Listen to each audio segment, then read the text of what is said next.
ليست كل الطرق معدة للمضي فيها،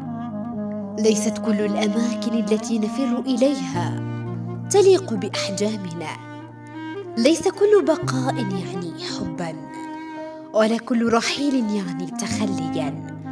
ليست كل القلوب ملاذا آمنا للسكنى في رحابها،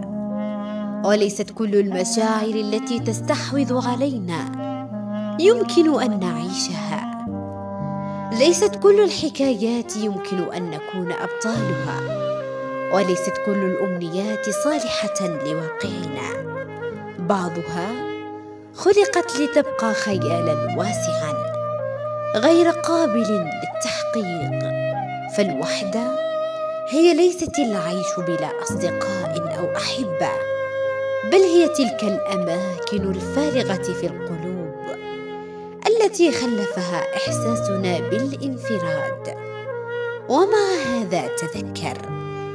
إما بقاء يسرك أو ابحث عن ملاذ